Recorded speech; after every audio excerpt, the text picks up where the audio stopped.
Boa noite a todos. Boa noite. A última reunião aconteceu pelo passamento do nosso presidente, acho que a maioria sabe. Eu gostaria de a gente ficar de pé, fazer um silêncio. Em seguida, o Mário vai ler umas palavras.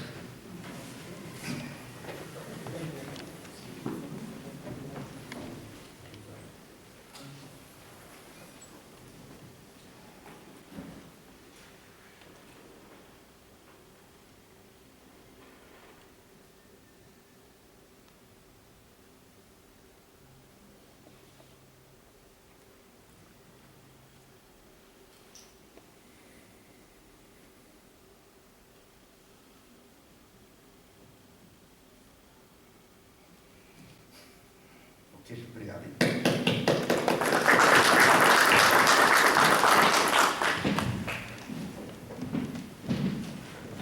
O Mário é o nosso diretor jurídico da APACAM. Boa noite. Boa noite. Eu estou na associação desde 1982. Sou associado número 362. Primeiramente, quero dar boas-vindas ao nosso ex-conselho fiscal, José Maria, que mora em Tatuí e, por problemas de saúde, renunciou ao cargo. Ele está aqui presente. Com o passamento do Constantino, eu fui incumbido de escrever, e quem recebeu a mensagem doce de setembro, viu um encarte lá dentro. Foi a forma de homenagear póstumamente o nosso presidente Constantino. A revista já estava pronta, então foi feito um encarte e acompanhou a revista. E na revista de novembro, não sei se já foi distribuído ou não, na última página também tem uma homenagem e eu escrevi como escrevi a outra homenagem. Eu dei o mesmo nome ao título, O Legado de um Homem de Bem.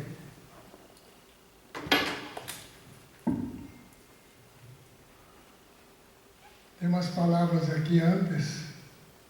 A vida na terra é uma passagem. A mais bela flor do mundo perde sua beleza. Uma amizade fiel dura para a eternidade. Viver sem amigos é morrer sem deixar lembranças. É só um trecho das palavras de Chico Xavier.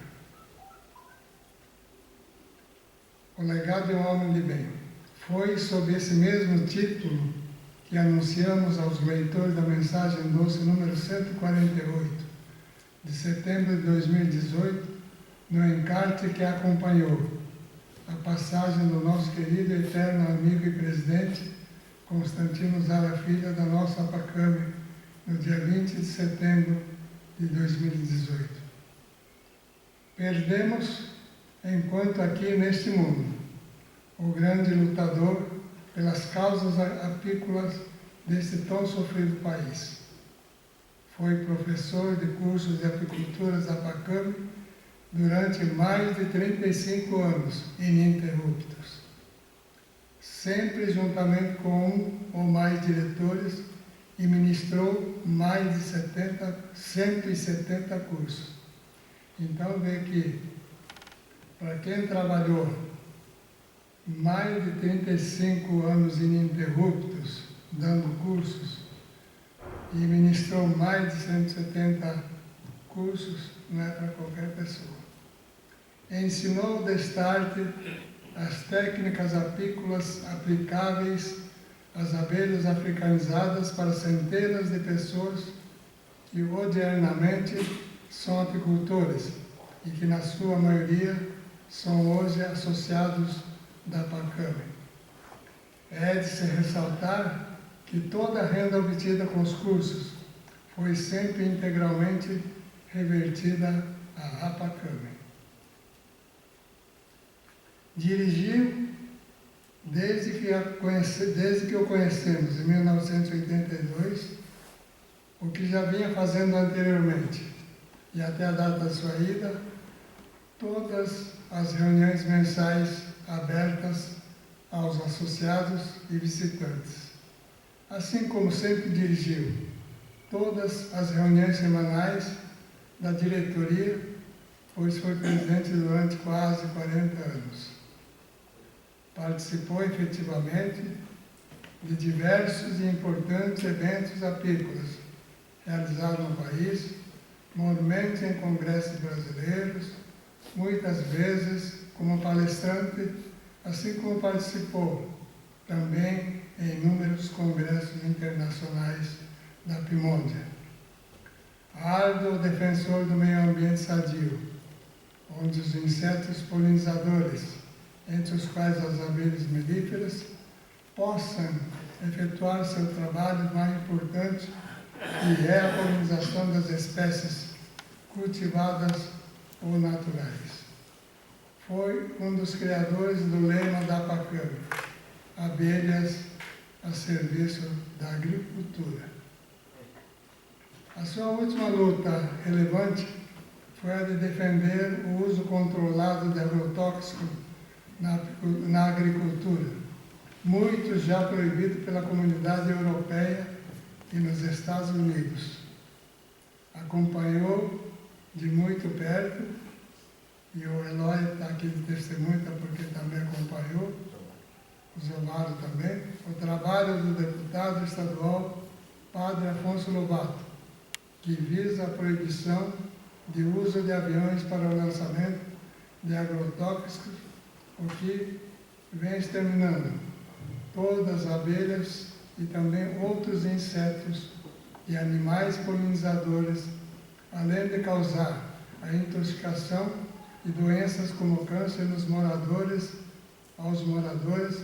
do entorno onde são aplicados. Como já dissemos anteriormente, esse é o legado de homem de bem, Constantino Zara Filho, que deixou um enorme vácuo entre nós. Esperamos, entretanto, que ele, do plano espiritual, onde quer que esteja, venha sempre intuir os bons pensamentos a todos aqueles que labutam pelos interesses da boa causa apícola. Essa é a nossa homenagem ao querido presidente Constantino Zara Filho. Muito bom.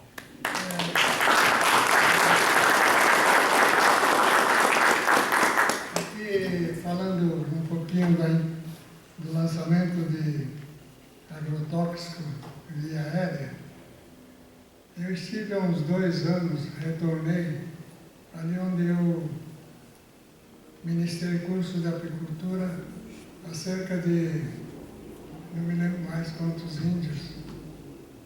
Formei eu tinha um nome, mas a idade avança e a memória fica. Eu voltei numa aldeia próximo, uns 4, 5 quilômetros distante das plantações de soja. E o cacique me disse que já estava a fim de mudar dali, porque toda vez que há lançamento de agrotóxicos através do avião, que o vento não respeita a distância. Até onde o vento puder levar, leva. E estava já contaminando a água dos rios e causando problemas de saúde. Então, o polvilhamento, a pulverização de agrotóxicos através de uso aéreo é muito complicado. Porque, por outro lado, o Brasil precisa produzir bastante cereais, porque é um país bastante agrícola.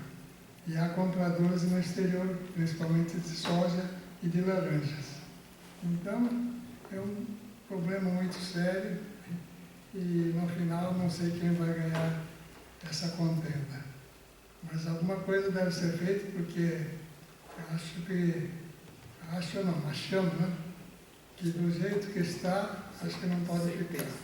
Principalmente em se tratando de agrotóxicos já banidos na comunidade europeia e nos Estados Unidos, que aqui continua sendo de livre comercialização. E o pessoal lá de cima ainda estão querendo dar maior facilidade para registro de venenos, querendo tirar do Ministério da Agricultura, passar para outra área e assim por diante.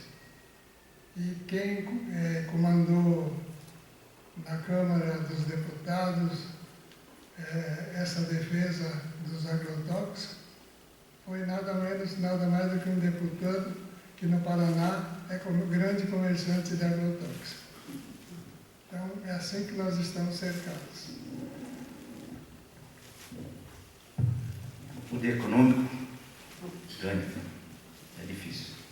Nós fizemos mais de 10 reuniões com o padre lá, e não é fácil. Bom, gente, é o seguinte, hoje tem a palestra do Dr. Celso Henrique. Dia 5 de dezembro vem um apicultor, o Fernando, fazer uma palestra sobre criação de rainha e geleia real. Acho que é muito importante. Em janeiro não temos palestra, em fevereiro tem um pesquisador lá do IPEM que defendeu, uma aluna dele defendeu uma tese sobre a contaminação da água nas abelhas, para as abelhas. E ele foi essa matéria foi publicada nas revistas científicas do mundo inteiro. E ele foi convidado para fazer a palestra no Chile e em Foz do Iguaçu. E veio falar para mim. Eu falei, como que você não faz essa palestra? Não é palestra primeiro para nós. Ele falou, não, eu vou. Então, dia 5 de fevereiro, nós vamos marcar essa palestra com ele, porque em março, 6 de março, não vai ter palestra. Não vai ter plenário, porque é semana do carnaval, acho que foi muito difícil. Uma outra coisa, vai ter os dias 24 e 25 de novembro e 1 e 2 de dezembro, vai ter um curso lá no Apiário Escola, do Paraíba. O curso que era para ter acontecido antes, não aconteceu pelo problema que todos já sabem. Então, os alunos antigos, os alunos que quiserem lá fazer uma reciclagem, está aberto, continua aberto para quem quiser. Então é isso. Então vamos ver a palestra do Dr. Celso Henrique, especialista em apiterapia, e vamos ouvir o que ele tem a dizer, né?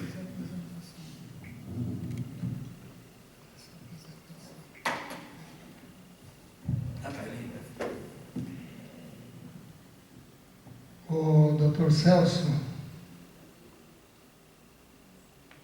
ele vai, primeiramente, ele é fisioterapeuta e apiterapeuta, pós-graduado em MPC, que eu não sei o que é isso, mas ele vai explicar, e pós-graduado em apicultura e meliponicultura, e falará hoje sobre o tema História da apiterapia no Brasil e no mundo. O que é apiterapia? Prática legal da apiterapia. Quem pode praticar? E se sobrar tempo, ele se propõe numa parte clínica do que se trata. É só ouvir e aprender. Conforme já ouviram a apresentação, eu sou o Celso e fisioterapeuta, e quanto ao MTC, é medicina tradicional chinesa. Esse eu fiz pelo Colégio de Pequim. É um pouco complicado, mas o brasileiro consegue fazer ainda. Tem muitos brasileiros que têm essa formação também. Mas vamos lá. Apiterapia. O que é apiterapia? E desde quando existe a apiterapia? Então, julgamos que a apiterapia ela existe desde que existe a abelha. E a abelha, na Terra, ela é mais antiga do que o homem. Milhões, milhares de anos, ela chegou antes do homem.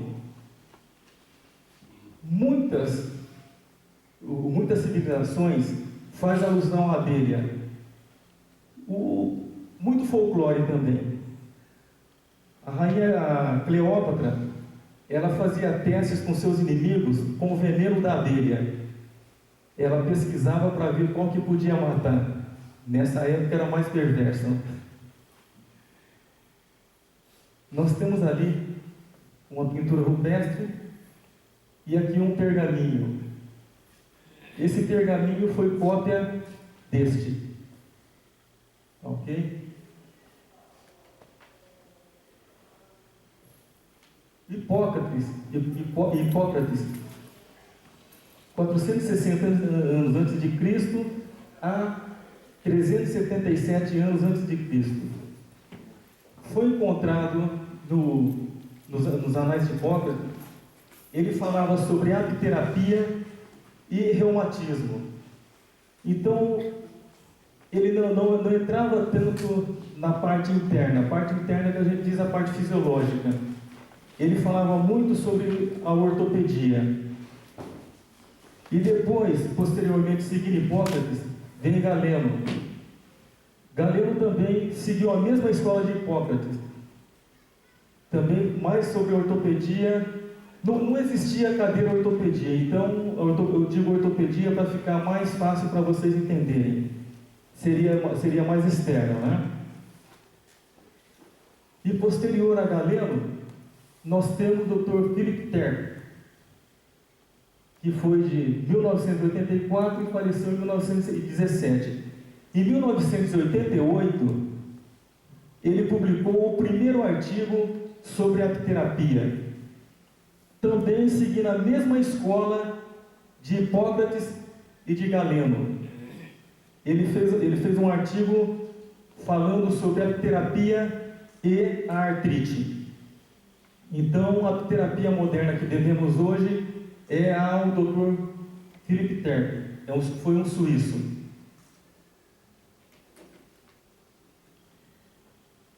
Então, vamos à terapia propriamente dita. Tratamento baseado no uso dos produtos da colmeia para benefício da saúde de humanos e animais. Quando se fala apiterapia, a primeira coisa que vem na ideia é a picada de abelha. Não, a apiterapia não é a picada de abelha.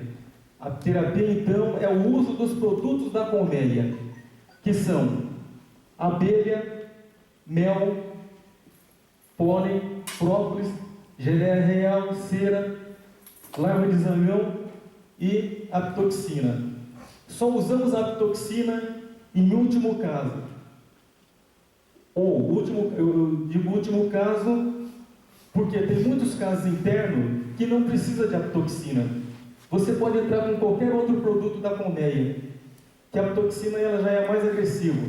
Seria a comparação com a medicina alopata. Uma cirurgia, já um procedimento interno, ela é mais agressiva. Então, para nós seria a toxina. É uma das modalidades da medicina alternativa. Então, ela está classificada nessa medicina alternativa e, junto com isso, uma terapia holística. Terapia holística é que cuida do indivíduo num todo.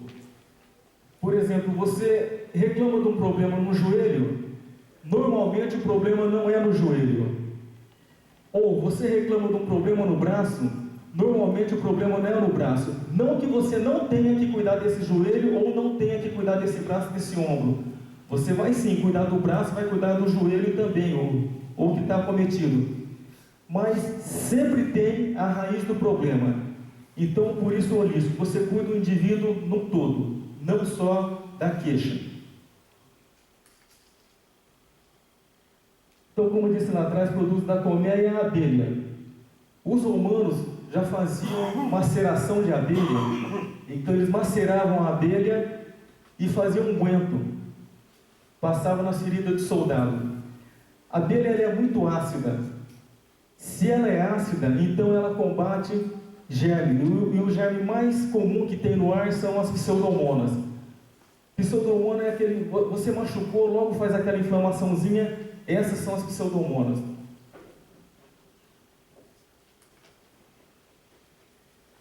Depois o mel. Ficou meio escuro, mas a sequência é a seguinte: esse aqui é o mais claro, e depois vai indo na sequência, esse é o mel mais escuro. O mel, a coloração e a composição do mel vai depender da origem floral. Da origem floral ou de onde a abelha retirou. Não é só o néctar, de onde ela retirou esse produto para fazer esse mel. Porque existe o mel floral e o extrafloral. Ele pode ser de néctar, ele pode ser das enzimas das plantas, e dependendo da situação, na escassez, eu não sei se os senhores já observaram, mas a abelha ela chega a tirar o açúcar do sangue, e perto de matadouro, escorreu sangue, está na escassez de néctar, está entre safra, a abelha ela vai lá e tira o açúcar daquele sangue. Isso é bem natural, a lei da sobrevivência. Então, mel floral e mel extrafloral, e vai depender da fonte.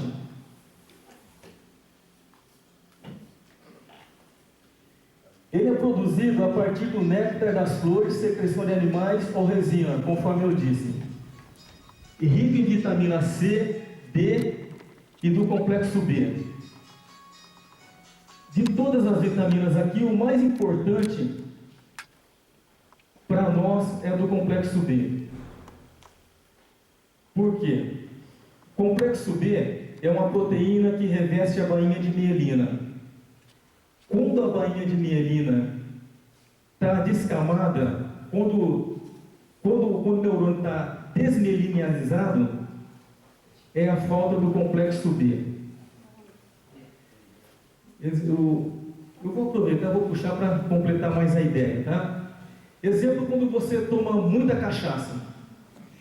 Você tomou muita cachaça, vai no pronto-socorro. Quem já foi no pronto-socorro viu lá, tomou aquele soro amarelo. Aquele amarelo que está no soro é o complexo B. O que acontece? O álcool, ele descama a bainha de mielina. Quando ele descama a bainha de mielina, você fica tonto, fala enrolado, essa coisa toda, porque a sinapse está retardada. Ela está retardada, a informação não chega na central de controle, então você fica dessa maneira. É administrado o complexo B para refazer o mais rápido possível a bainha de mielina e você se restabelece. Então, está aqui. Complexo B, mel. Tá? Ele também é rico em cálcio, cobre, ferro, manganês, potássio e ácido orgânico. Às vezes eu brinco, ele é rico em toda a tabela periódica. Porque o nosso organismo, nós dependemos da tabela periódica e ele tem tudo. É um alimento completo. E por falar um alimento completo, mel não causa diabetes. Mas o diabético, ele tem que usar o mel moderado. É aconselhável que se tenha um sachêzinho de mel para quem é diabético. Porque o mais comum é a hipoglicemia. Está hipoglicêmico, vai desmaiar, mel. Porque a absorção é rápida demais, a absorção é muito rápida. Então restabelece rápido. Viagens longas. Você vai viajar para longe. Aí a pessoa tem mania de colocar lá bala. Coloca a bala no console. Não coloque bala no console. Você ingere aquela bala, o organismo vai ter que trabalhar em cima daquele açúcar para fazer glicose, quebrar tudo aquilo. É uma bandalheira só. Aumenta o sono. Usa mel. Rápida absorção. A absorção é rápida e você desperta, continua a sua viagem tranquilo, tá? Desculpa. Ele é antioxidante. A oxidação é que faz ocorrer os radicais livres no teu organismo. Esses radicais livres em excesso lesam a célula. Lesando a célula, tendência a câncer. Então, olha aí um alimento para combate a câncer. E eu digo alimento e baseado em Hipócrates, faça do seu alimento teu remédio e teu remédio será seu alimento. Depois eu vou fazer um resumo de tudo isso que estou dizendo e vai ser publicado, não nessa que está, a revista que vai sair agora, ela já rodou. A próxima revista, março, né? Na revista de março vai ter essa publicação. Tá ok? Então vamos lá. Antioxidante, flavonoide. O flavonoide é que define a toxicidade do mel. Exemplo, o barba-timão. Barba-timão é o crime da mala para o apicultor, né? Ele é muito rico em flavonoide. Depois do barba-timão, veio uma outra planta que ela dá muito na Serra do Mar. Olha aí a... Não, o ninho ele está mais no Nordeste. É uma árvore exótica que trouxeram para cá, muito bonita, agora não sabe como resolver. O ninho ele foi introduzido, então não dá para a gente considerar muito, não é? Aí já é outra. Eu lembrando, eu vou falar para vocês, mas em ela depois vem o barba-timão, depois em ela. Ela dá um mel bem clarinho, gostoso, só que não faz mal para a abelha. Não faz mal para a abelha. Mas se você ingerir muito desse mel, você se sente meio tonto, você acha que é simplesmente porque ingeriu o mel. Não, é o excesso de flavonoide. Já no barba-timão, de flavonoide já ataca logo a abelha, acaba com a abelha, não é? E mata a abelha. Não, a dombeia é a astrapeia. A astrapeia, todo apicultor tem que ter. Gente, vocês me desculpem, mas é que acaba caindo para a abelha, não tem jeito.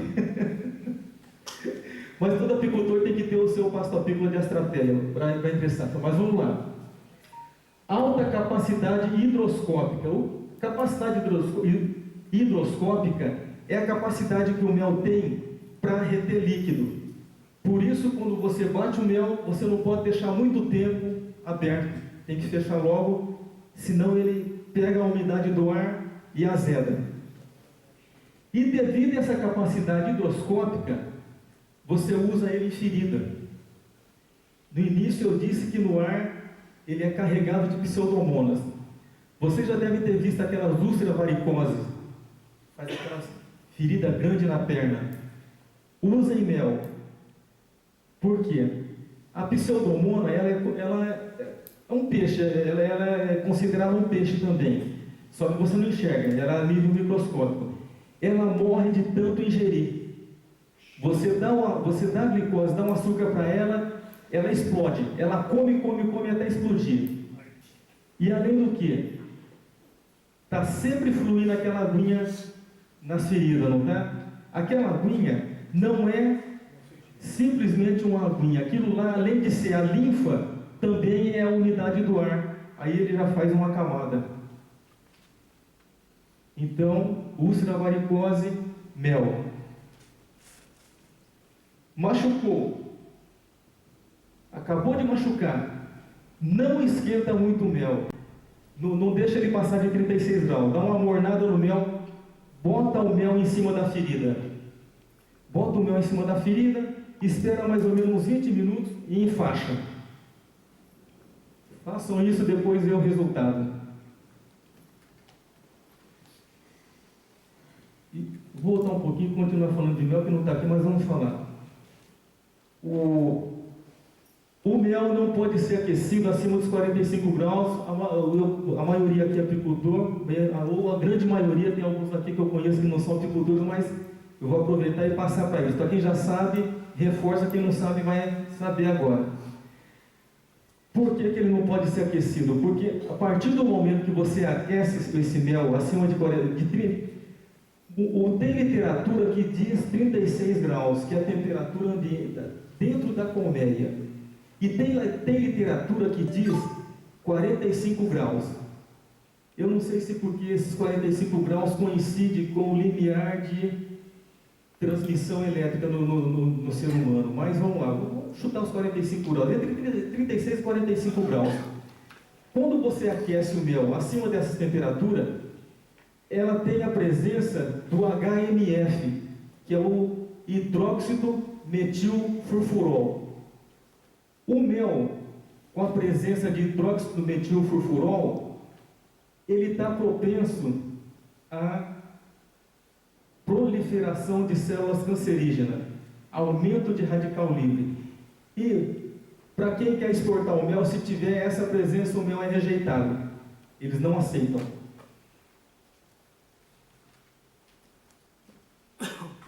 Pólen, assim fica melhor, obrigado. Pólen é o gameta masculino das flores. Ele vai lá, na polinização, ela retira o pólen, retira o gameta masculino, passa vai em outra planta, junto com o testículo feminino e gera fruta. Indispensável da nutrição das larvas. Então, se você não tiver pólen, não tem colmeia. A colmeia definha. Por quê? Depende do pólen para fazer o pão da abelha.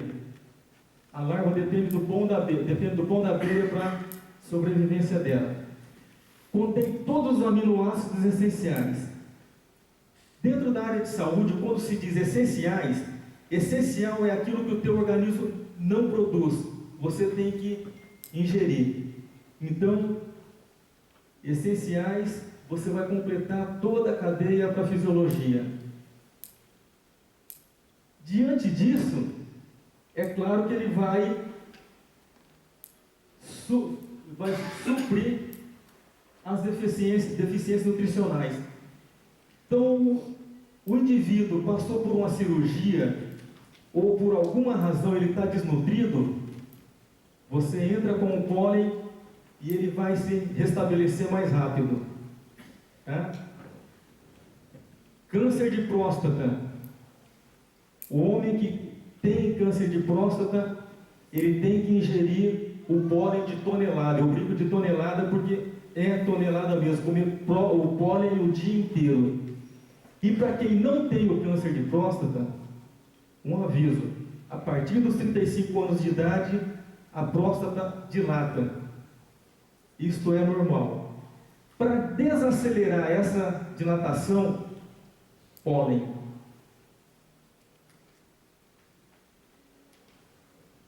E, consequentemente, ele reforça a defesa orgânica.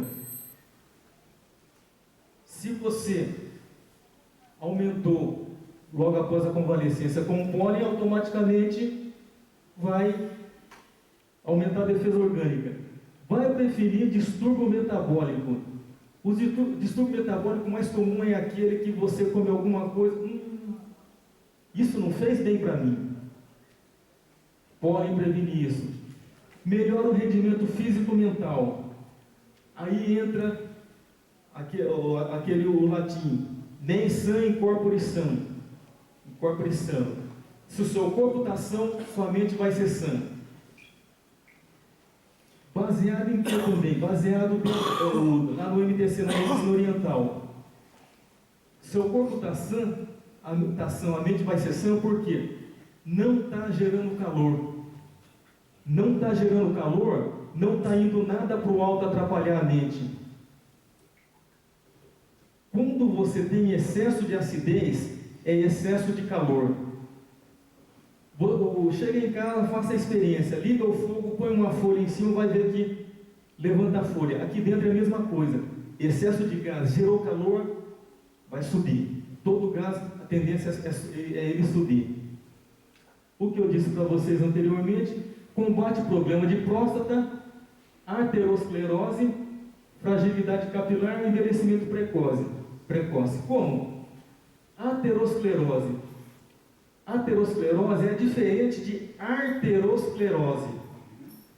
A arteriosclerose é endurecimento dos vasos, endurecimento das veias. E a aterosclerose é a produção de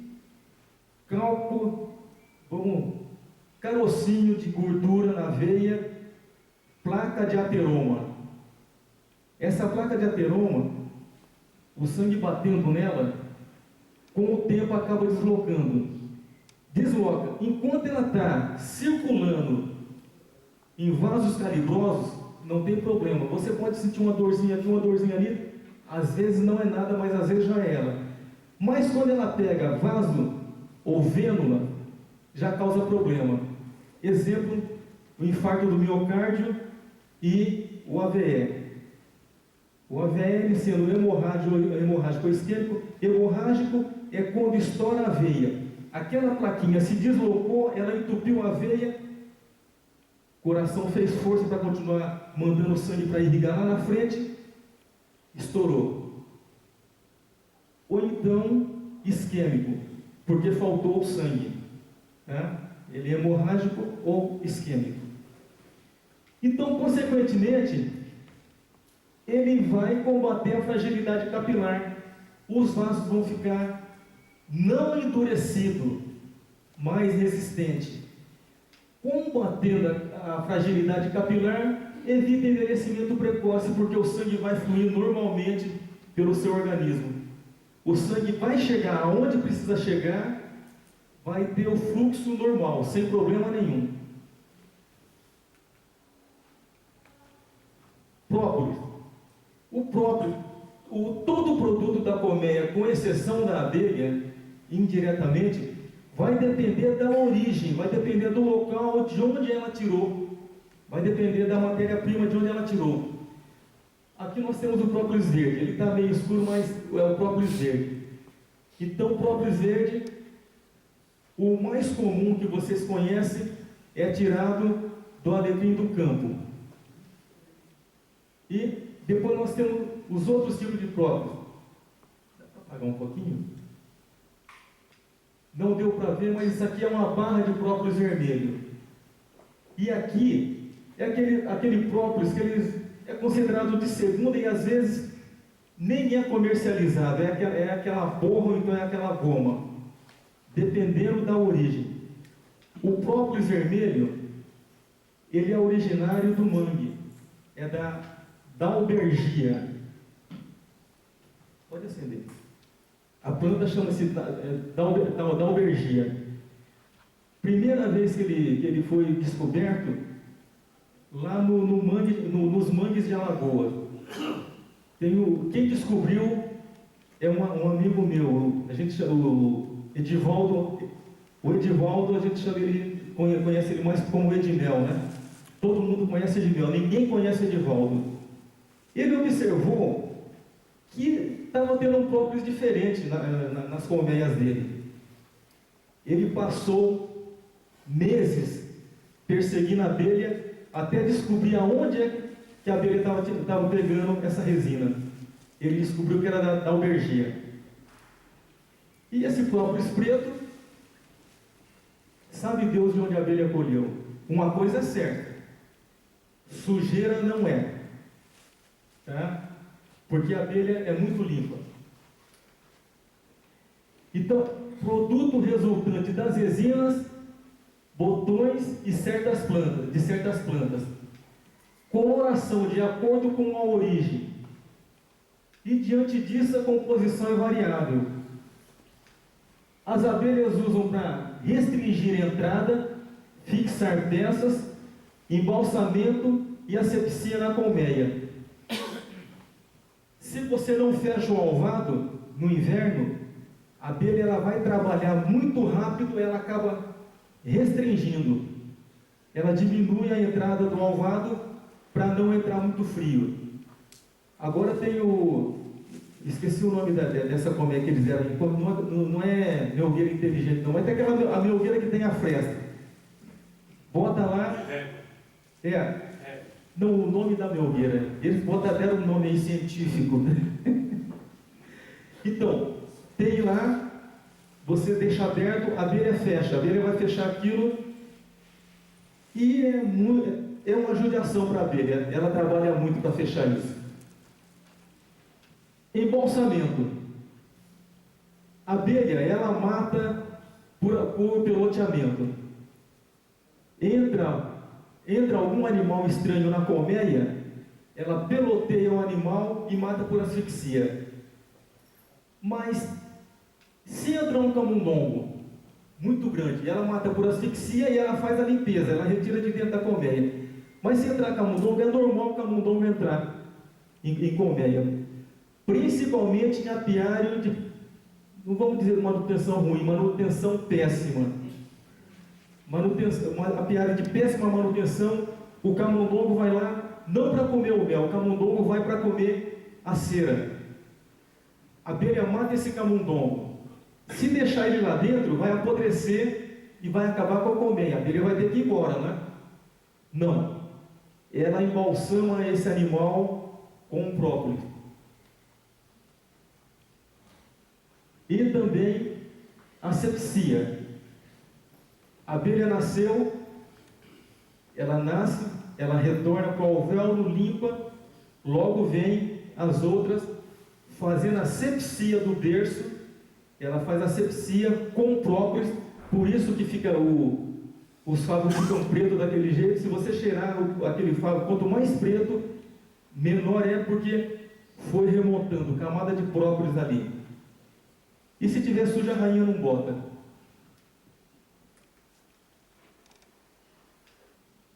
Ele pode ser de uso interno ou externo. É usado em tintura ou comprimido. Uso interno é você ingerir o própolis. Dependendo da situação, a gente passa a prescrição, vai tomar tanto isso, passa a prescrição dependendo do quadro clínico do paciente. Ou o uso externo. O uso externo é o uso em ferida. É o uso em ferida. Agora eu vou falar uma coisa para vocês que não vale rir, hein? Não vale rir. Mas própolis faz crescer cabelo. Não vale rir. Como? Oi? Não, é que eu sou novo, então menino novo não tem cabelo. Se você, logo no início da calvície, o bulbo capilar está íntegro. O bulbo capilar estando íntegro, você limpa, faz a sepsia correta, o cabelo vai voltar. Agora, nesse caso aqui, já é... Não que eu seja velho, eu tenho 15 anos ainda, tá? O ano que vem eu faço 16. Então, com 15 anos essas coisas já começam a acontecer. Não tem mais burro para nascer cabelo. Eu tenho que me contentar, eu posso botar tonelada de própolis que não vai acontecer nada, só vai me sufocar. Então, em tintura ou comprimido. Comprimido liofilizado. Só que, assim como a geleia, depois eu vou falar sobre a geleia, então eu já vou aproveitar e falar aqui dos comprimidos. A Anvisa está proibindo isso aqui. O órgão regulamentador regula eles. Tá? Ele é um cicatrizante, anti-inflamatório, anestésico e automaticamente analgésico. Se ele causa anestesia, vai causar analgesia. Cicatrizante. Você usou o própolis, manteve a sepsia na ferida, a ferida vai granular mais rápido. Anti-inflamatório. Claro, automaticamente, se está bem a sepsia na ferida, não vai ter presença de outros micro-organismos. Anti-inflamatório. Analgésico. No momento que você põe o própolis, é o cão, dói. Mas se você observar, logo em seguida a dor passa. É essa a razão, a analgesia que ele causa. Ele é usado em problemas respiratórios, gastrointestinal e pele. Respiratório. problema de pulmão, você fazendo inalação com o própolis vai ajudar muito. Gastrointestinal, aquela dorzinha que você sentiu depois de comer própolis. Mas o ideal é você tomar antes de sentir a dor, porque depois que sentiu a dor, porque a feridinha já está lá. No momento que ele cair, vai agravar. Logo em seguida, ele não tem poder de analgésico, vai acontecer tudo isso. E a pele foi o que eu disse. Você usou na ferida, tranquilo, para pagar porque ela não saiu. Mas ali, vocês podem não estar enxergando, mas tem ali a figura da geleia real, tá? Geleia real é um produto glandular de consistência leitosa, ácida, cheiro característico, produzido por abelhas nutrizes entre 4 a 14 dias. Existe literatura dizendo que é de 5 a 15 dias. Eu preferi ficar com 4 a 14. Esclarecendo é o suficiente. Então, muitos de vocês já devem ter visto a geleia real. Ela é de consistência leitosa e a cor leitosa ligeiramente amarelada. Ácida, cheiro característico, então eu disse que é um cheiro sugênido. É um cheiro próprio, não se compara a nenhum outro cheiro. Se você sentir o cheiro da geleia real uma vez, você nunca mais vai esquecer. Fechou seu olho, botou geleia real, você vai saber o que é. É a base alimentar da abelha rainha. Por que base alimentar? O que se aprende por aí é que a abelha rainha se alimenta só de geleia real. Não. Início da vida na fase ovo é colocado geleia real, posteriormente vai mel. E logo, antes de ter pupa, também vai o mel. Por quê? Se for só a geleia real, ela cresce. Quando ela nasce, normalmente, vocês já observaram, tem mais de uma realeira na colmeia. A princesa nasceu, ela dá o grito da princesa. Se outra princesa responder, se tiver ainda dentro do alvéolo, ela vai e mata. Mas se já nasceu ao mesmo tempo, ela vai ter que duelar. E para você duelar, gasta energia. Para ter energia, o que você precisa? Não é o doce, não é o açúcar? Então, se ela fosse alimentada só com geleia real, ela não teria a força para duelar. Então, não é fato que ela é alimentada só de geleia real. É a base alimentar da abelha rainha. Tá? Ela é rica em vitaminas do complexo B. Olha, novamente o complexo B. Todo produto da colmeia rico em complexo B. Aminoácido e o hormônio.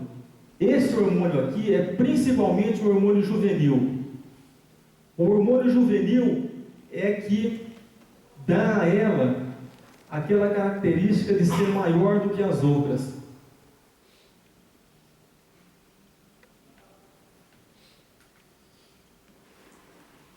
A cera. Cera é muito interessante. Quem trouxe as abelhas, pode acender. Quem trouxe a abelha aqui para o continente foram os jesuítas. Eles trouxeram a abelha, os jesuítas em particular, por conta da cera. Porque não existia parafina na época.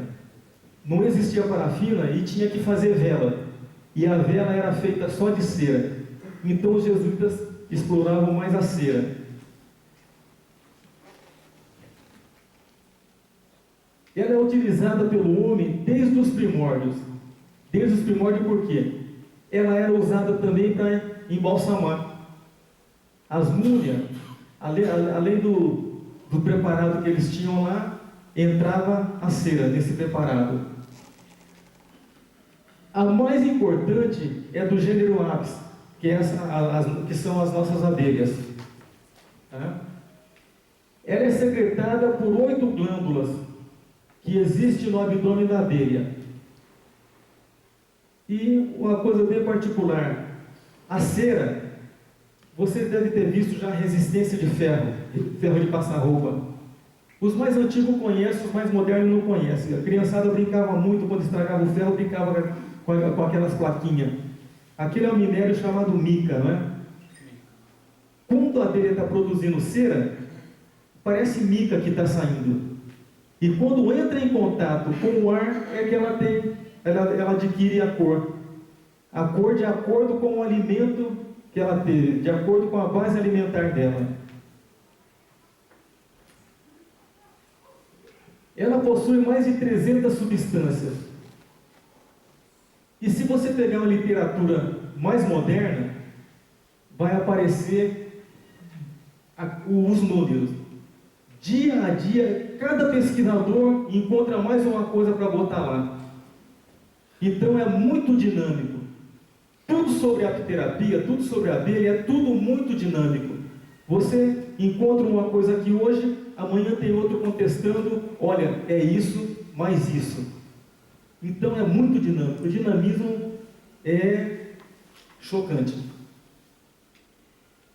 Muito utilizada na farmacopeia, na estética e na indústria. Quem daqui nunca comeu cera? Levanta a mão. Quem nunca comeu cera? E se eu falar que já comeu cera?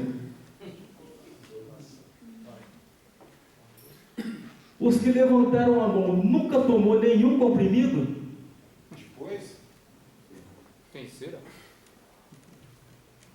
90% dos comprimidos, cera. Tá? Mulher. Toda mulher deveria ingerir pelo menos umas 3 gramas de cera por dia.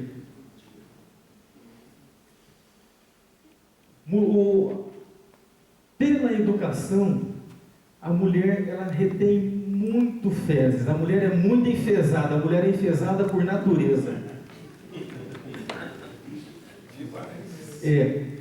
Aí, o marido está lá esperando e a mulher está se arrumando.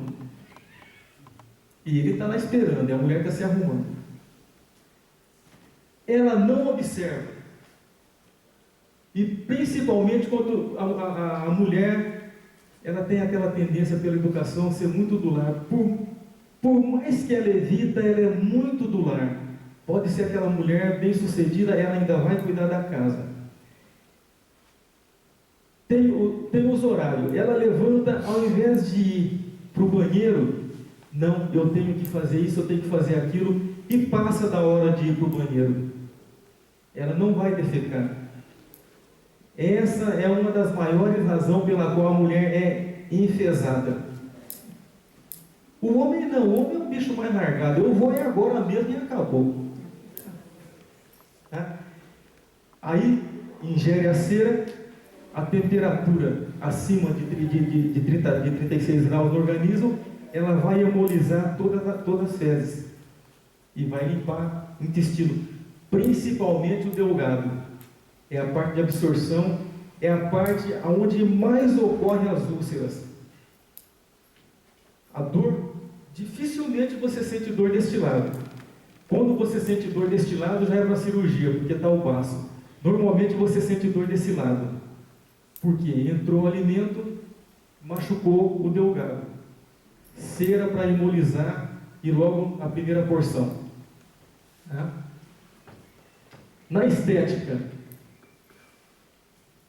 eu não vou perguntar na estética qual mulher que nunca usou cera, porque todas usaram, com exceção das alemãs, né? Que a Alemanha faz questão de ter aquele pelo na perna, porque ela diz que é pela temperatura. Os eslavos em geral.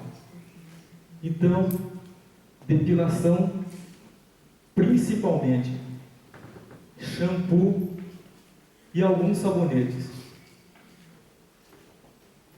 Na indústria, é larga a escala na indústria, difícil dizer onde não entra. ela é cicatrizante e anti-inflamatória. O que confere isso? A cera. Ela é muito rica em vitamina A. A vitamina A é uma ótima vitamina para restabelecer tecido epitelial, que é o tecido superficial da pele.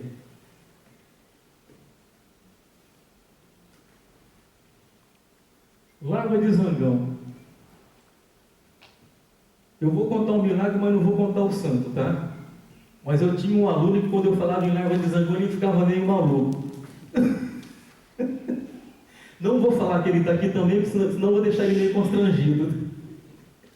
Né, Denilson?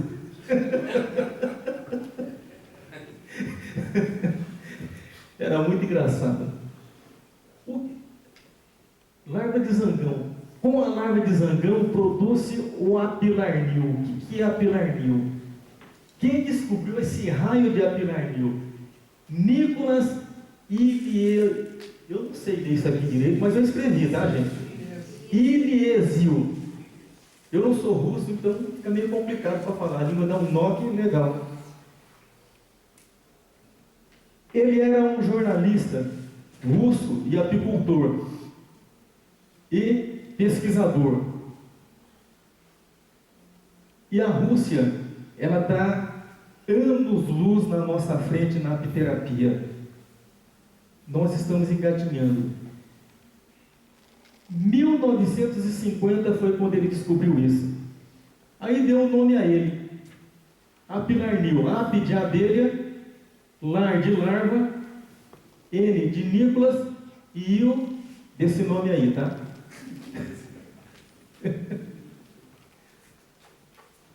Mas para que serve a larva de zangão? Também, né, Denilson? Rica em proteínas, vitaminas e sais minerais. Nada disso aqui nós precisamos, né? Principalmente distúrbio sexual masculino. Distúrbio ginecológico e distúrbio geniturinário em criança. Criança urina muito na cama, larva de zangão. Eu me lembro, logo que eu pesquisei isso, não deu uma semana, apareceu um no consultório. Eu falei, poxa, legal. Larva de zangão para ele. Aí eu liguei para o apicultor. Na época eu não era apicultor. Se der tempo eu conto para vocês como que eu cheguei nessa vida. Se der tempo. Eu não era apicultor, mas já tinha amigos apicultores. Eu liguei para um amigo apicultor e pedi para ele se ele podia, sei lá, eu nem sabia como pedir. Eu falei, processar larva de zangão. Aí ele falou, não, mas larva de zangão não tem nada a ver, Celso. Para que você quer larva de zangão? Aí eu comecei a explicar por telefone. Eu fui lá em Sorocaba explicar para ele por que eu queria larva de zangão. Ele falou, não, mas geleia real, rapaz.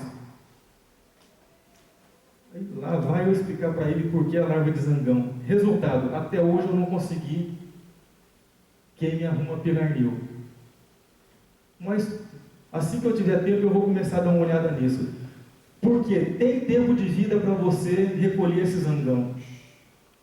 Você tem que fazer uma colmeia zanganeira e ele vai ser ali logo fases antes dele virar pulpa, antes de estar operculado. Senão não vale mais. É nessa fase também que ele tem bastante geleia real ali no berço, né?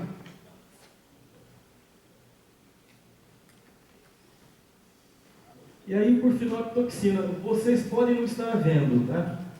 Mas aqui é o abdômen de uma abelha, aqui está o ferrão e aqui uma gotícula de apitoxina. Dá para ver, né? Eu consigo enxergar porque vocês não conseguem.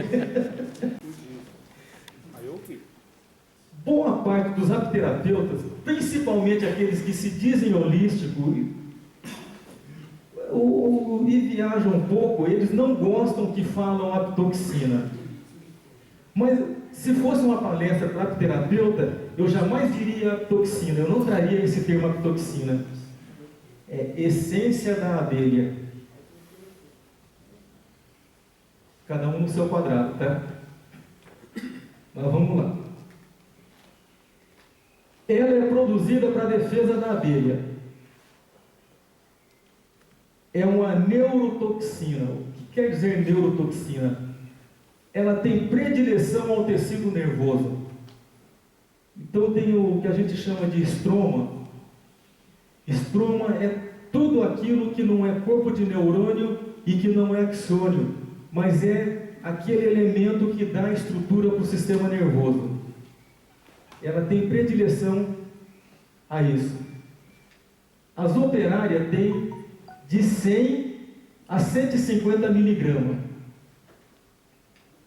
A abelha rainha, 700 miligramas. A abelha ideal para você fazer a terapia são as operárias mais antigas. Principalmente aquelas que já estão no finzinho da vida. São as melhores. Mas se você abrir, depois eu mostro para vocês, baby núcleo, mini núcleo, sei lá. Opa, desculpa. Baby núcleo, mini núcleo. Cada um chama de qualquer coisa. Para mim é uma mini colmeia. Aqui tem uma abelha rainha e tem toda a casta. Foram 3 anos para fazer isso. Essa foi uma das razões pela qual eu fiz o curso de apicultor. E depois eu fui fazer a pós-graduação em apicultura. Por quê? Eu pedia para o apicultor fazer isso, eu distribuí caixa, não sei, para os 7 cantos aí. Ou todo mentiroso, mas foi 7 cantos. E ninguém conseguia colocar a abelha aí. Hoje eu tenho isso aí, eu levo para atender na clínica, eu levo para atender particular. Se ela vai ficar muito tempo, se vai ficar muito tempo fechada, eu vou ali fora, abro, a abelha sai, faz o rolo de higiene. Se ela achar não, ela sai para trabalhar. Ela vai encontrar com o que trabalhar, própolis, o pólen, retorna para a caixa, e é até bom que eu faça isso, porque quando eu faço isso, eu estou reduzindo a família. Aí ela vai encontrar outra família. E essa abelha já está condicionada em lugar pequeno. Porque a abelha é natural. Você coloca ela numa caixa pequena. Se você introduziu ela na caixa pequena, ela enxameia. Essa não enxameia mais. É bastante estranho para quem é apicultor ouvir isso. Não é? Mas não enxameia. Para essa abelha enxamear, ela vai mais de 1 ano. Enquanto que se você coloca numa Longstrot comum e ela for dentro da temporada, em pouco tempo ela está enxameando. O enxame cresce, não tem espaço, ela vai embora. Essa não, essa já está acondicionada a isso. Tá? Ela tem mais de 70 componentes. Assim como a cera, amanhã vai ter mais do que isso, depois de amanhã vai ter mais. Os pesquisadores vão procurando e vão achando, e acabam achando pelo em ovo. Eles procuram e acham. Os componentes principais: hialuronidase, fosfolipase A2, melitina, apamina e o peptídeo MCD. A hialuronidase, ela faz a quebra do ácido hialurônico. Esse ácido está entre as células, que a gente diz que está no interstício. Fazendo a quebra desse ácido, ocorre o campo para vir os outros elementos. A fosfolipase, ela é uma enzima. A fosfolipase A2 também é uma enzima. A fosfolipase A2 é o que causa aquela dor infernal. Quando a diferença, para entender legal aqui, eu vou explicar para vocês, vou falar mais na frente também, mas quando eu falar na afilaxia, mas vou falar aqui. A diferença entre o remédio e o veneno é a dose. Quando você tem dose muito grande, vai ser maior a quebra. Dose muito grande, a vasodilatação e a permeabilidade dos vasos. Permeabilidade, o que é? É como se você pegasse um tecido velho e fosse puxando e as fibras se rompem. É o que a fosfolipase A2 faz. Ela causa a permeabilidade no tecido. Causando a permeabilidade, junto com isso aqui, vai entrar todos. A melitina, esses outros três são peptídeos. Esse aqui é considerado um imunossupressor. O imunossupressor, o que é? Quando o indivíduo faz um transplante, é administrado o imunossupressor. O que ele faz? Ele vai rebaixar o fator imunológico, o imunossupressor. Então ele vai inibir o fator imunológico para que o organismo aceite aquele órgão, porque aquele órgão introduzido é um corpo estranho, não é dele. Um rim, um coração, qualquer órgão não é dele. Então é administrado imunossupressor, rebaixa e aí acaba enganando o organismo e ele aceita. Então, dentro da toxina, isso aqui age como um imunossupressor. A apamina, ela vai agir como anti-inflamatório, e o peptídeo MCD é o degranulador de mastócito. Mastócito são elementos de defesa. A nível hemato, a nível de sangue, é o mastócito. A nível celular, encapsulamento, é o basófilo.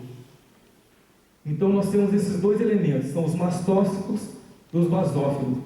Sendo esse aqui o mais importante. Por quê? Eu não sei se vai dar tempo de falar sobre o caso clínico, mas eu já vou adiantando aqui. O que ele faz? Ele entra e ele marca a célula, principalmente a célula cancerígena. Há uns 15 dias atrás, eu vi veiculando sobre o Hospital do Câncer. Isso aqui já existe na terapia há muito tempo. Eles estão em experimento uma medicação que marca a célula cancerígena, a célula que está acometida. Aí o organismo, os linfócitos T, vão lá e... Porque o que acontece? A célula cancerígena, ela ou é neoplasia ou é displasia. Neoplasia, crescimento acelerado de célula, divisão celular acelerada.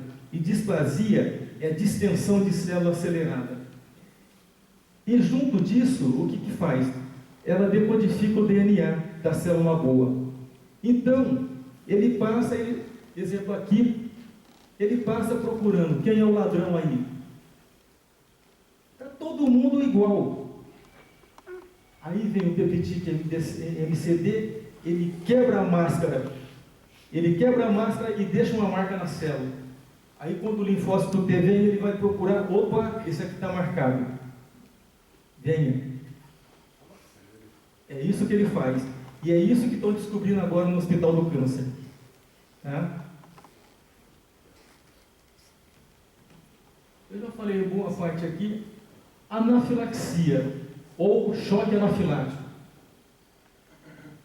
Ele é idiopático, ela pode ser branda, ela vai de branda a severa. Tratamento é emergencial, antialérgico comum, um decadron e epinefrina. Mas vamos lá, idiopático. Ninguém sabe por quê. A gente sabe como acontece. Olha, choque anafilático é isso, a fisiologia é essa. Mas por que ocorre o choque anafilático? Não se sabe. Não é, como dizia o Chico, eu não sei, só sei que foi assim, não é simplesmente porque você é alérgico. A explicação que tem é a seguinte: existe organismo mais desconfiado e existe organismo menos desconfiado. Então, o organismo desconfiado, qualquer coisa que caiu ali já vai atacar logo, é o alérgico. E aquele organismo menos desconfiado é aquele relaxado, entra quem quiser, não acontece nada. Então não se sabe. O que se sabe é isso: existe estudo, existe muita especulação, mas nada concreto. Então não vale a pena eu estar falando, concorda?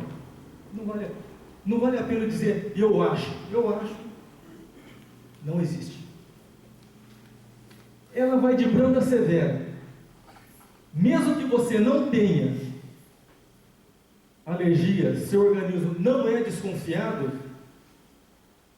você levou a picada, vai fazer aquela pápula e o eritema, que é aquela mancha vermelha. Aquela mancha vermelha é uma alergiazinha que causou. Mas o teu organismo interpretou aquilo como normal. Isso é brando. E severa é anafilaxia ou choque anafilático. Então existem vários níveis. Vários níveis que não têm condições de ser classificado. Porque assim como ela é idiopática e não se sabe, vai variar de pessoa para pessoa. Vai variar a quantidade de desconfiômetro o teu organismo tem.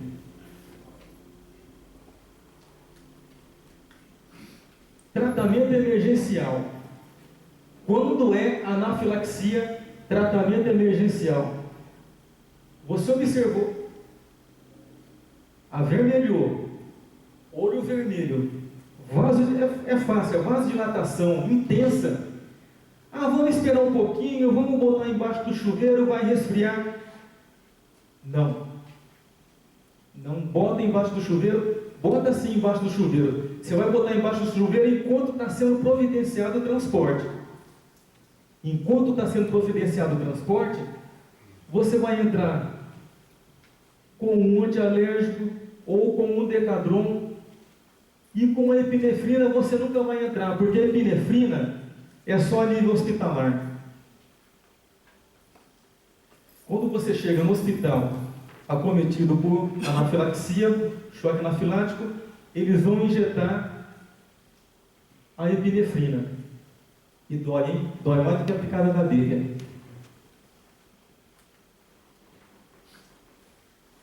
Apiterapeuta e apicupuntor. Qual é a diferença? Apiterapeuta. Apiterapeuta é aquele indivíduo que ele tem só o conhecimento de apiterapia. Então, o que vai acontecer? Ele só tem conhecimento de apiterapia, ele vai chegar no seu consultório, vai chegar com os exames, vai chegar com um laudo médico, o médico falou que é isso. Você vai trabalhar em cima disso. Ou, se ele não foi em nenhum médico, mas ele foi em você porque confia em você, você vai trabalhar em cima da dor dele. O apicupuntor, ele já vai trabalhar diferente. O apicupuntor, ele vai trabalhar o que a gente diz em apicultura, ponto axi. O ponto axi tem uma brincadeira. O que é ponto axi? Axi. Está doendo axi. Então ele vai trabalhar em cima do ponto axi. Além de fazer um diagnóstico dentro da medicina oriental e trabalhar dentro da medicina oriental com os pontos de acupuntura, porque ele vai ter esse conhecimento. Além do diagnóstico, trabalhar em cima dos pontos de acupuntura, meridiana e por aí vai. Pode até entrar com a fito chinesa, que é da medicina oriental, pode entrar com a dietoterapia, tudo voltado para a oriental. para alavancar, acelerar esse tratamento. Opa, ainda não. O que é preciso para exercer? Conforme eu disse, ser apiterapeuta ou ser apicultor. É lógico, se ele é apiterapeuta é porque ele fez um curso idôneo. E se ele é apicultor, porque também fez um curso idôneo. Isso é que eu preciso para fazer. Tá? Se ele é apiterapeuta ou apicultor, termo de consentimento. Não se põe abelha em paciente, não se faz tratamento sem que o paciente leia esse termo de consentimento. Você dá para ele ler sozinho, depois você senta, lê junto com o paciente, esclarece, depois de esclarecido, se ele concordar, ele assina. Ah, eu vou levar o termo de consentimento para casa para ver com minha família. Não. Se você vai num médico, se precisar assinar algum termo de consentimento, você pega esse termo e leva para casa para assinar com a família? Não. Aqui também. Não. Se você tem dúvida, traga a família aqui, traga quem for da família, quem for responsável por você, vamos ler junto, eu vou te esclarecer, depois sim. Mais uma coisa, não se faz apiterapia sem o teste. O teste você faz, como que é feito? Você administra um antihistamínico, normalmente administramos no máximo 2 ml. E antihistamínico normal, ou você dá um comprimido, ou líquido ou comprimido. Aguarda 20 minutos para esse antihistamínico fazer o efeito. Aí você aplica microdose. Aplica microdose, passa mais 20 minutos observando, conversando com esse paciente para ver as reações dele. Passados 20 minutos, você vai lá e mensura, você mede a pápula, aquele carocinho que fica no meio, e o eritema. Eritema é aquela vermelhidão que fica, normalmente fica um risco o eritema, né? Ele tem que estar no máximo 5 milímetros a pápula, e o eritema no máximo 50 milímetros, então é 5 milímetros e 5 centímetros. Passou disso, é aconselhável a não submeter esse indivíduo à terapia, porque ele é propenso a desenvolver anafilaxia. Tá ok? E é isso. Eu trouxe para vocês 2 situações, baseado em atendimento em ambulatório, né? Tratamento conservador ou ortopédico, nano e microdose. Ferrão permanece gravado por aproximadamente 1 a 2 segundos, inoculando apenas 2 microgramas da toxina. Agindo dessa maneira, ele vai estar abaixo do fator imunológico e você vai estar administrando mais o analgésico e o anti-inflamatório. Não está indo em grande quantidade, porque são os primeiros que entram. Lembra lá que eu falei, os quatro mais importantes são os primeiros que chegam, depois chega o resto para fazer estrago. Tem aqui, caso clínico, um paciente sexo masculino, 47 anos, motorista de ônibus, 22 anos, referitor nas pernas, principalmente na esquerda, sendo mais na coxa e nádega. Tem dificuldade para levantar quando sentado, e pela manhã ao levantar mal consegue pesar no chão, é aquele calcanhar amarrado, né? Apresentou exame escanométrico, são exames de imagem para ver, a gente fala para ver discrepância de membro, para ver se está um mais curto. E angiológico, exame angiológico, porque teve suspeita de problema vascular, dor nas pernas, a primeira coisa que o clínico geral fala é problema vascular. e membro inferior, sendo que o laudo relata o resultado normal de acordo com a idade. Após a anamnese seguida por testes, os testes que eu já falei, constatou-se que se tratava de compressão de raiz nervosa na coluna lombar, causando algia em membros inferiores. Compressão de raiz nervosa. Nos espaços intervertebral, o espaço entre uma vértebra e outra, nós temos o coxim, que é o disco.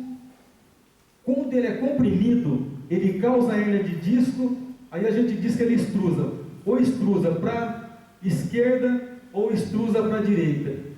E aos lados esquerdo e direito, de cada vértebra, sai raiz nervosa. Essa raiz nervosa ela vai inervar determinado ponto no seu corpo. No caso dele aqui, a lombar inerva, a gente diz dermátomo da perna e coxa.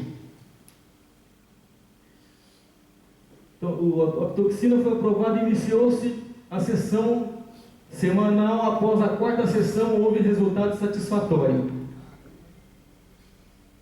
Esse aí, veja só, conforme eu disse no início, a queixa dele era a perna. Essa dor na perna ia progredir para um problema no joelho. Vai no ortopedista, vai no especialista de joelho. Depois de muito examinar, esse especialista de joelho acaba fazendo cirurgia nesse joelho. Resolveu o problema dele? Aumentou. E o problema dele era na lombar. 4 sessões. Esse aqui, na 8ª sessão, ele não voltou mais. O paciente, ele se dá alta, ele vai embora. Isso é normal. Eu estou bem, vou voltar lá para quê? Mas aí, se ele se machuca de novo, você não fez o serviço direito, viu? É assim que funciona. E a gente tem que estar preparado para essas coisas. Outro caso que eu trouxe é câncer e patologias, doença autoimune. Aqui nós vamos usar macrodose e maxidose. Macrodose o que é? Ferrão vai ficar por mais tempo, mais de 2 segundos, vai ficar de 30 segundos até cair. Muitos pacientes vão para casa com um ferrão. A bolsa fica lá inoculando. Então o ferrão deverá ficar gravado conforme a avaliação clínica, conforme eu disse, pois deverá ser o tempo suficiente para proporcionar a quantidade satisfatória de neritina, principalmente a neritina, que efetuará um marcador imunológico na célula afetada e permitir aos linfócitos T o seu reconhecimento e posterior destruição. Eu adiantei para vocês sobre o linfócito T, porque eu achei que não ia dar tempo de falar sobre isso. Mas já falei. Lá no Hospital do Câncer, eles estão desenvolvendo essa medicação para fazer marcador na célula cometida. Aí o linfócito T vem e vai. Na apiterapia, isso já existe há tempo.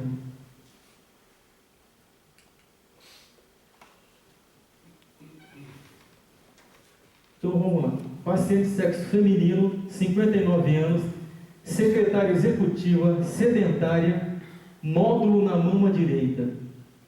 Foi apresentado exame de mamografia e laudo confirmando carcinoma de mama. Essa aí foi interessante. Ela chegou muito alegre, ela sempre foi muito alegre, ela chegou cabisbaixa. O que foi, menina? Eu estou com câncer. E daí? Ela olhou para mim, mas eu estou dizendo que estou com câncer, a família toda está em pranto, e você fala, e daí? Sim. Se você ficar desse jeito, vai resolver sua situação? E daí? Vamos tratar. Começamos o tratamento. Para frente. Após a anamnese foi constatada deficiências orgânicas. Porque o câncer de mama, ele não vai dar problema só... Desculpa. Ele não vai dar problema só ali na mama. Além dos problemas orgânicos que ele causa, a autoestima. O que passa pela mulher, na cabeça da mulher? Eu vou ficar sem a mama. Vai ter que cortar. E agora, o que eu faço? Vaidosa. Mulher é vaidosa, não adianta dizer que não, ela gosta de mostrar o que tem. É normal, mulher é isso. Então você já imaginou como vai ficar a autoestima dessa mulher? E como que ela estava naquele instante? E eu falo, e daí? O paciente foi submetido a teste de tratamento com a toxina, ao qual foi aprovado e iniciou o tratamento. Tratamento ocorreu em paralelo ao oncológico. Eu só substituo aquilo que eu prescrevo. Não fui eu que prescrevi tratamento oncológico para ela, tratamento de câncer, não fui eu. Então, se é para tirar, se é para suspender o tratamento, quem vai suspender é o médico que está fazendo o tratamento, não eu. A terapia não vai fazer mal nenhum se não for alérgico. Então continuamos com o tratamento. E esse aqui ele não arrumou, né? Bom, foi observado aqui foi o seguinte: do grupo que iniciou o tratamento com ela, que ela fez só a terapia. E a única que não perdeu o cabelo na químio, ela fez uma sessão de químio e o cabelo já caiu. A única que não perdeu o cabelo na químio foi ela. Todas as outras caiu o cabelo.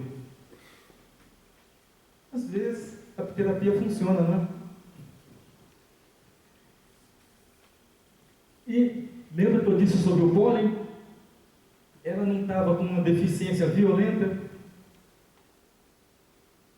Profilaxia e combate aos cânceres, entramos com pólen. Ela comia uma média de 300 gramas de pólen por dia. É muito pólen. Oi? Tonelada de pólen. Muito pólen. 100 gramas de pólen por dia já é muito. Ela comia uma média de 300 gramas. Tá? E é isso que eu tinha para falar para vocês. Obrigado.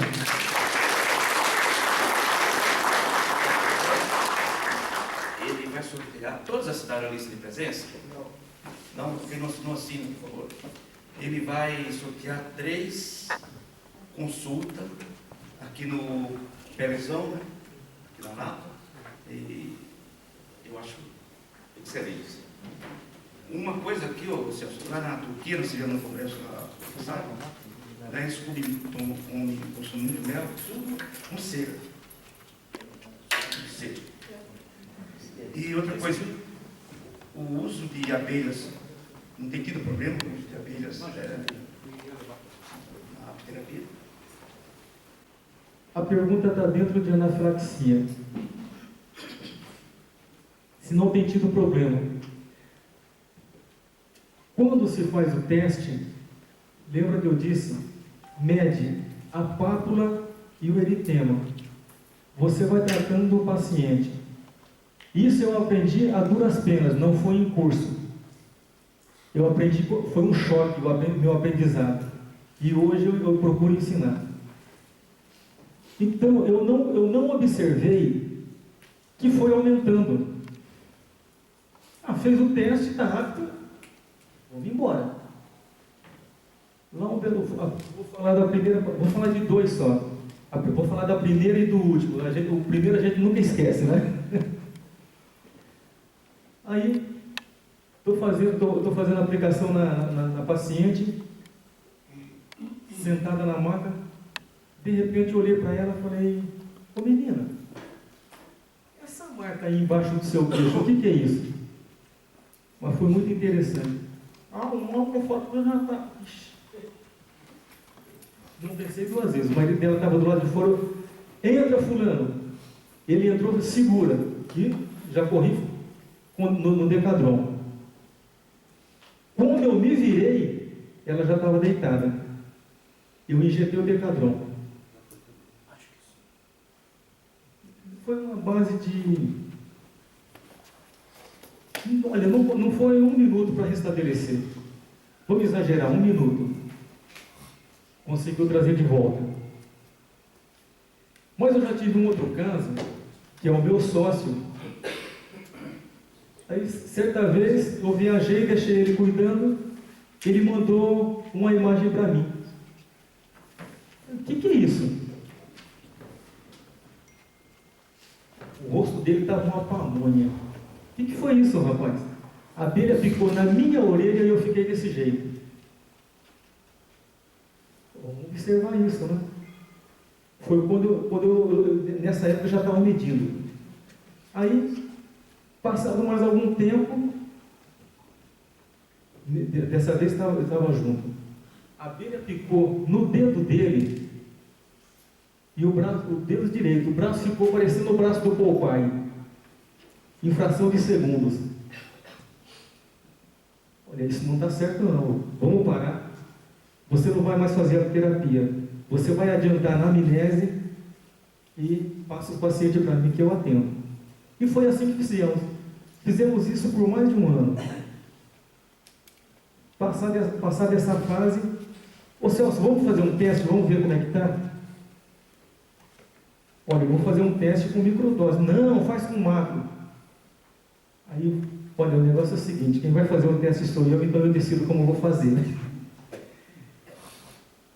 Você tem que... Paciente, se você deixa por conta do paciente, então a gente tem que mudar. Aí eu vou para lá, o paciente vem para cá. Aí eu fiz microdose, foi a conta de fazer microdose, ele foi beber água, a água já não passava. Tivemos que correr para o hospital, chegou no hospital em choque. Uma vez, perguntas? Acho que aqui bastante. Então, tem um filho que se conhece aqui, que está fazendo economia, então acho que começando a mexer com a apicultura. E ele não se protege muito, tomou várias picadas na perna, assim, é normal. Agora uns 3, aliás, o carnaval, exatamente o carnaval, ele tomou uma picada no lado. Esses sintomas que o senhor estava falando. Começou a inchar, os olhos vermelhos, as pintas que ele tem, ficaram, eu achei que fosse outras picadas na hora. Aí eu sou dentista, peguei o Decadron, eu tenho 1 ano, peguei o Decadron, andei 2 Decadrons de 4 mg, e corri para a farmácia, a farmácia do hospital. O hospital deu a medicação. Ele deve parar, ele pode estar desenvolvendo. Com certeza está desenvolvendo. E nesse caso seria bom que você tenha um estojo com epinefrina, não um Decadron. Você tem que trazer os Estados Unidos, né? O Brasil tem. Tem, mas pode, né? O hospital tem, se o hospital tem, onde é que ele compra? De onde vem? Epinefrina tem no Brasil. Mas tem uns amigos que falaram que tem que trazer de fora. Não tem esse kit. O kit que tem aqui é o kit Tabajara, né? Eu monto lá em casa. Porque Tabajara. mas nos Estados Unidos as pessoas podem comprar inteira, né? Porque se acontecer alguma coisa de... A gente, aí não, fica difícil porque não dá para comparar a nossa educação com a deles, não é? Mas ele deve parar. Eu pensei, por ter sido um Cosmo, né? Porque já Não. teve várias vezes, ele não se importa. 20 e poucos anos, tá? Não, tá, mas se protege muito bem. A mucosa é muito propensa a isso. Muito irrigada, muita terminação nervosa. Mucosa e cartilagem, você sabe, terminação nervosa e irrigação. Então tem tudo muito rápido, veículo rápido demais, é diferente de outra parte do corpo. Foi assustador. Mas seria aconselhável ter um estojo. O Decadron vai atenuar, não vai resolver. Epinefrinas. Fizeram no hospital a hora que ele chegou. A sorte que é 1,5 km, muito rápido. Mais alguém quer fazer perguntas? Sim. Eu gostaria que o Ross pudesse explicar um pouquinho mais sobre o zangão, a polpa do zangão. A larva do zangão. Larva do zangão. Tu tem um concorrente.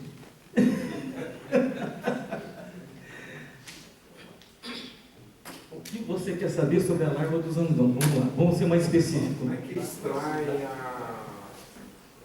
vou falar assim, porque Como é que extrai a polpa?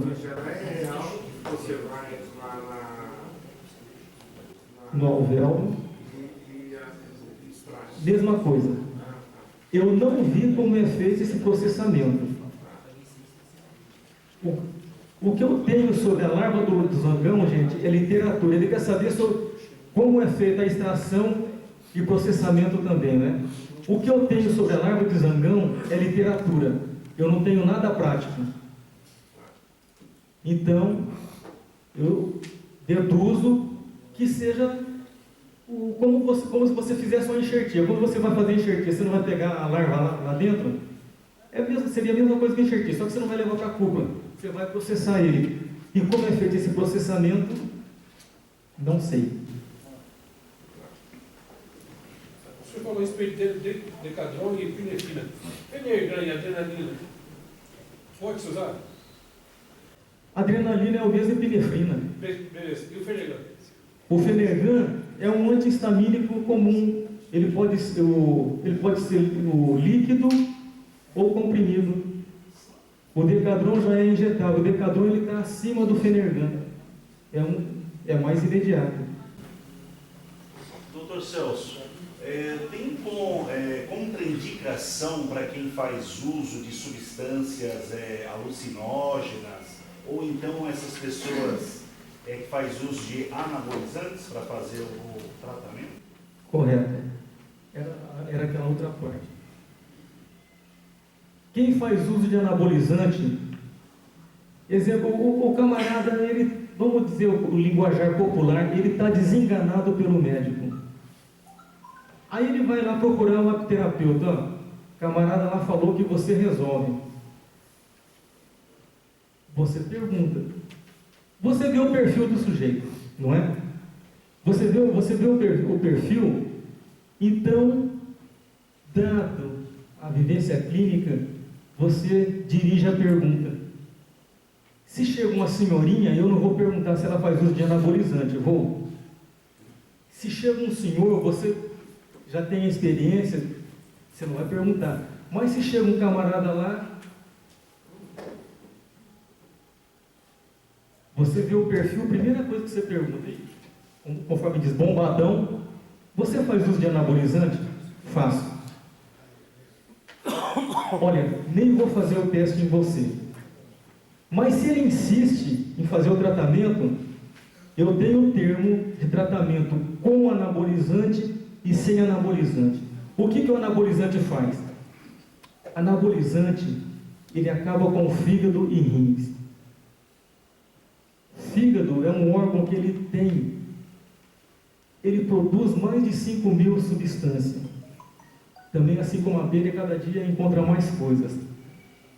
Ele é o mediador bioquímico do corpo. Então, onde que vai ser processado? Nos rins. Suprarrenal, processando cortisol para repelir isso. E depois no fígado, é onde vai ser outra parte processada dessa melitina. Só que ele está com anabolizante, como é que está esse fígado, como é que está esse rim? Você vai arriscar? Mas se ele insistir, a gente faz. Mas, mediante assinar o termo. Gente, ó, pelo adiantado da hora, eu acho que nós temos que encerrar. Nós podemos marcar uma outra para o ano que vem, né, se o pessoal quiser. Com certeza. Com certeza, né? Sucesso, obrigado.